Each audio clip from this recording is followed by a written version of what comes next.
1월 8일 오늘 만난 성경 말씀은 신명기 4장 1절에서 5절까지 말씀입니다. 이스라엘 자손 여러분, 지금 내가 당신들에게 가르쳐주는 규례와 법도를 귀담아 듣고 그대로 지키십시오.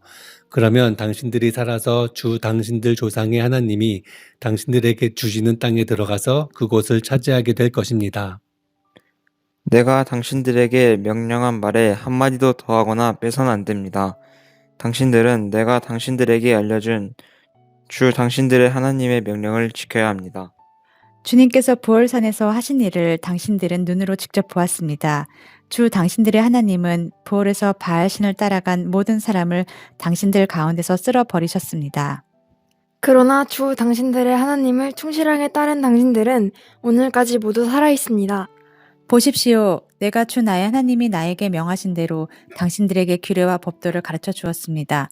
당신들이 들어가 차지할 땅에서 당신들이 그대로 지키도록 하려고 그렇게 가르쳤습니다. 아멘. 오늘 만나주시는 하나님을 기대합니다.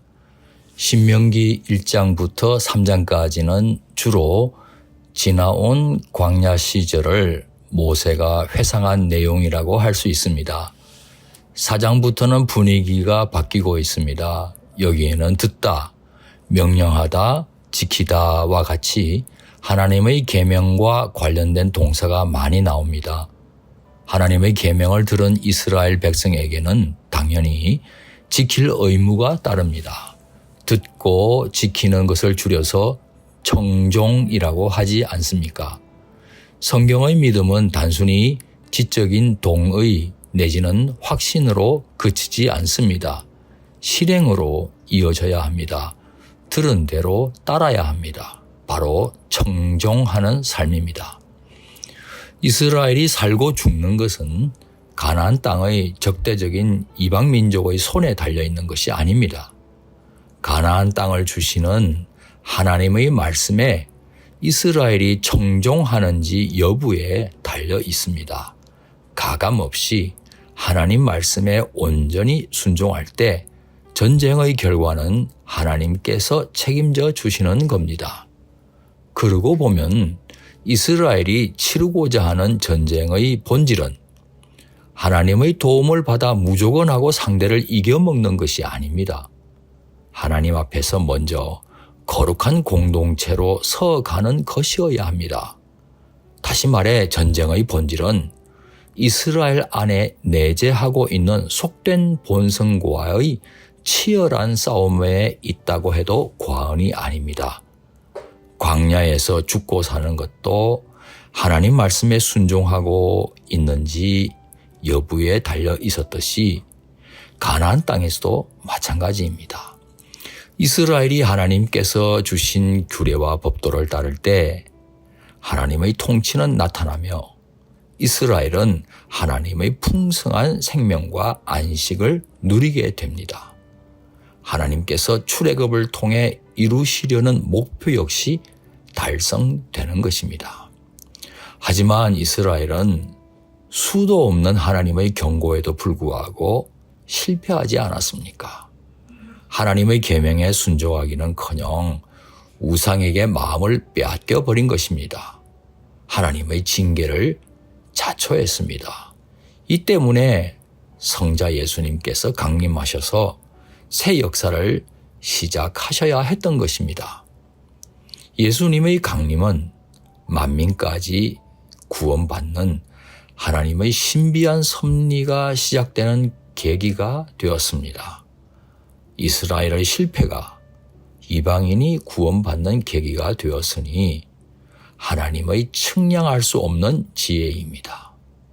예수님께서 공생애를 시작하시면서 제일 먼저 뭐라고 외치셨습니까? 회개하라. 하나님의 나라가 가까이 왔다 아닙니까? 하나님의 통치가 코앞에 들이닥쳤으니 하나님의 규례와 법도가 아닌 다른 것을 따라 살던 삶에서 돌아서라는 뜻입니다. 세례 요한은 꽃 같은 말씀을 선포한 다음 아예 회개에 합당한 좋은 열매 맺을 것을 추가적으로 촉구했습니다. 열매를 맺지 않으면 하나님께서 선택하신 언약 백성이라고 할지라도 뿌리채 도끼에 찍혀 불에 던져질 것이라고 엄히 경고했습니다. 지금도 마찬가지 아니겠습니까? 예수님을 믿는다는 의미가 무엇입니까? 예수님은 나의 죄를 위해 십자가에서 돌아가신 하나님의 어린 양, 희생제물이라는 사실을 믿는 것입니다. 그뿐 아닙니다. 하나님께서 당신의 통치를 드러내기 위해 대리인으로 보내주신 메시아 왕이심을 믿는 것입니다.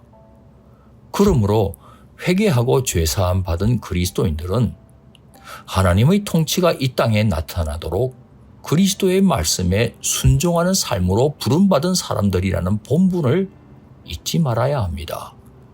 행함이 있을 때 그 믿음이 살아있는 믿음이 되는 것이고 하나님의 통치가 임하는 통로가 됩니다. 하나님께서 우리를 구원해 주신 것은 죽어서 가는 천국행 입장권을 손에 쥐어 주시기 위해서가 아닙니다. 우리를 통해 이 땅에 하나님의 나라가 임하도록 하기 위해서입니다. 따라서 우리는 하나님 나라를 선포할 뿐만 아니라 하나님 말씀에 순종함으로써 하나님 나라를 시전해 보이는 천국 대사 되시기를 소망합니다. 기도하시겠습니다. 모든 만물을 통치하시는 하나님, 하나님 말씀에 온전히 순종하는 높은 뜻 사람으로 살고 싶습니다.